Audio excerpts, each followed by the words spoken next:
Pleased to have joining me here on One Soccer, former Canadian national team player, Canadian Soccer Hall of Famer, and Olympian Amy Walsh. Amy, really appreciate you taking the time. And we know that Canadian soccer players have been at the forefront this past week with a lot of issues, conversations, negotiations that they've been having with the governing body, Canada Soccer. We know the Canadian men's national team, they've issued a statement, followed by the Canadian women issuing their statement. And the women wanted to make clear that there is a difference between pay equity versus equal pay. What's the simplest way of defining what the women are actually asking for in their contract negotiations? I think if we step back, first of all, and we talk about sort of what's out there. So the US women's national team, joint with the men, they achieved this historic CBA where they received $24 million in back pay. But going forward, they address the disparity that exists already on the FIFA level. So, for example, in November in Qatar, the purse is about $440 million that the men will share for appearance fees and performance bonuses. The women the year after in Australia and New Zealand, the purse is about $60 million. And then those teams will share depending how well they do in the tournament. So there's a significant gap there. You could compare it to the sort of institutionalized pay gap that exists across the world.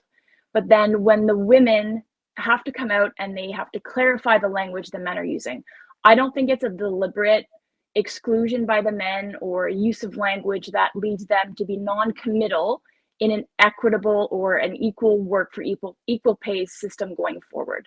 I want to give them the benefit of the doubt, but they have yet to clarify on what exactly they mean. So pay equity as a start creates sort of a bedrock foundation to sort of move forward and address the equality that exists within the system.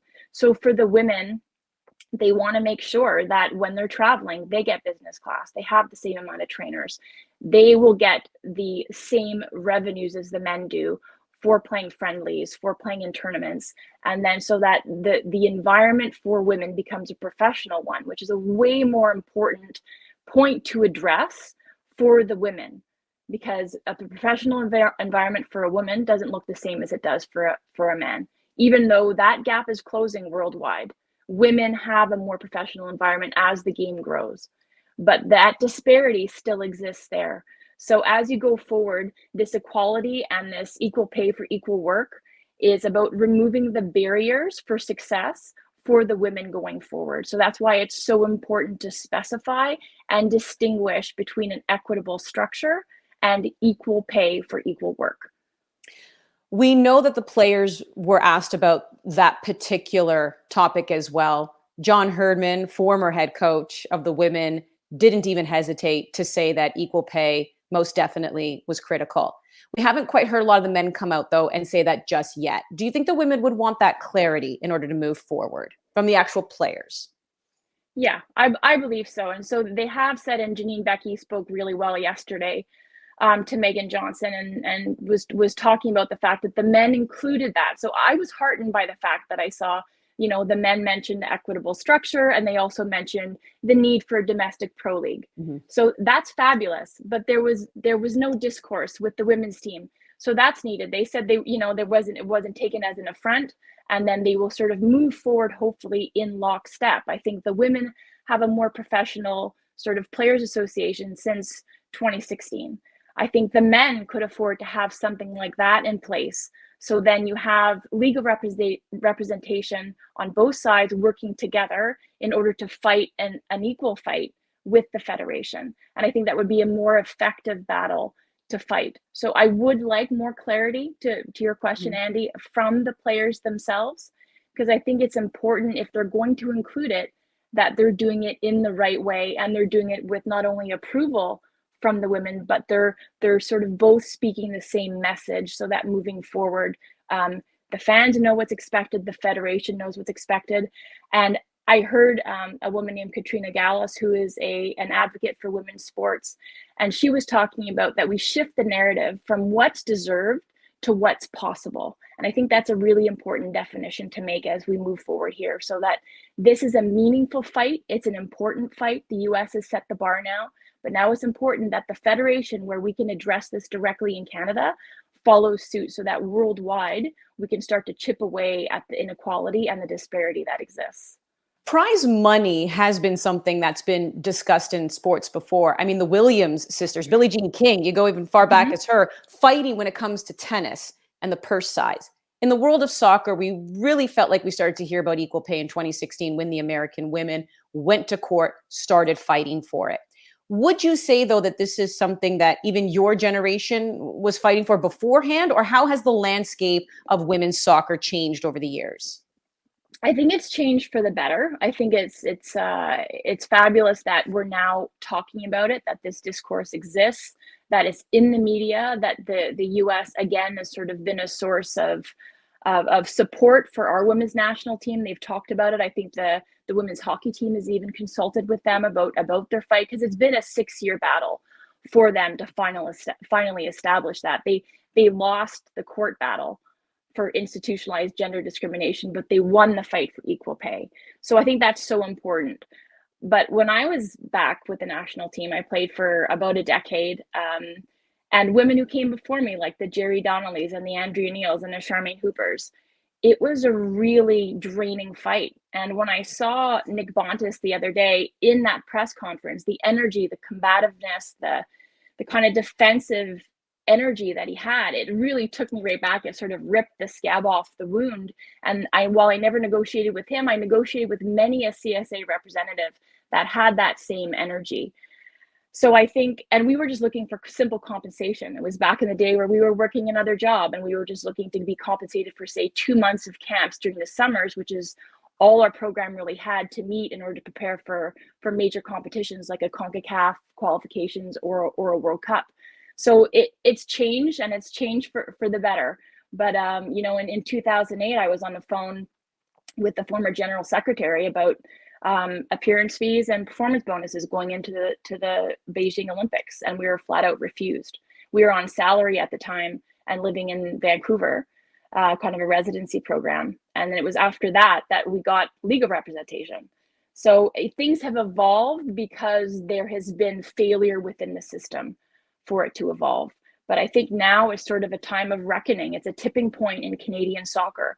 The success of the men has sort of brought it to the forefront, but with the women, 3 consecutive podiums, that performance has been there, but the kind of reckoning has not been for in terms of the payment and sort of what is due to the players. Yes, the grassroots has to be upheld in order to increase sort of the visibility of soccer in this country, but also sort of the landscape of what's possible, to sort of harken back to what I was saying before.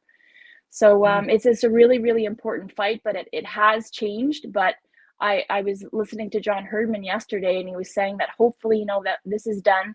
The players didn't want to scrap that game on Sunday, and it won't ever happen again. But as a player who's lived it, and that's end of the 1990s when I started my career, and I ended in 2009. We're still talking about the same issues and the same battles with the federation. So something has to shift there. And the players' demand of having more players, more former pros from or members of the national team, the men's side, the women's side, the para team, involved in the board, involved in administration.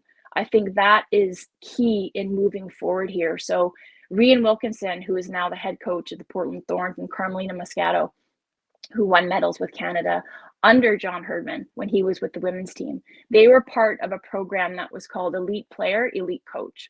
Why can we not start something that is elite player, elite leadership, that takes players towards their end of their careers and shepherds them into the business side, into the administrative side, so that when those players are at the bargaining table, they're looking into the eyes of someone who has been there. So there's that empathy immediately in negotiations. And so that I think that's key to moving forward here, that not only do we have that positive discourse, that empathetic discourse, but that we have players who have been there, who are then in these roles to sort of move the game and this narrative forward. I want to go back to something you said, because a couple people have brought this up to me. And I just want a little bit of clarification, because there have been some people who say, well, I know the women want equal pay, but they actually receive a salary, whereas the men don't. What was that salary? Was it livable? Like back when no, it wasn't. I mean, Mm. for the first time in sort of 2006, we were considered to be on salary, but it was a stipend that was paid on top of the Sport Canada money that we received as elite athletes. Recently, I think 2 years ago, Canada Soccer, the Mexican Federation, they pulled out quite early, but the US Federation as well, paid for national team players, their respective players, to be allocated to teams in the NWSL. That no longer exists. They don't do that anymore. These players are not on salaries from the national side. So any money that they make is with their respective clubs. And it is to be said again, I will reiterate that while the women's game has grown exponentially, it is nowhere near the professional environment that the men have at their disposal, the opportunities that they have at their disposal to play. So if we want to remain in the elite, especially on the women's side, a deal like this that would be equal pay for equal work would be a game changer. Mm-hmm. Well, it's a game changer because if you can get equal pay within your federation and more federations continue to do this, are you not sending a message to governing bodies like FIFA when it comes to World Cup, when it comes to Gold Cup that now the women are going to be competing in? Make the purses a little bit more equal too, right? Like it starts with your federation, which is why this is so important, correct? Yes, and that's what Janine Beckie was saying yesterday as part of her comments is this is what we can control. We can control the negotiations with our federation. We can control the stance that Canada takes. So the US sets the bar, the men and the women jointly. Can we not follow? And then, the US weren't the first to do it. It's a historic CBA because they are going to split these disparate FIFA purses going forward. But their teams, countries like Norway and Australia, I think the Netherlands as well, they have long since established sort of equal pay in their federations. But when you start to address it where you can control it in your own backyard, then you begin to affect change. Then you begin to make noise. So you were talking about it before with Billie Jean King and with Serena Williams and how if you look at the US Open, there's been equal pay on both sides for a number of years now.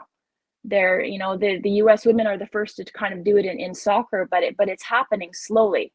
So mm-hmm.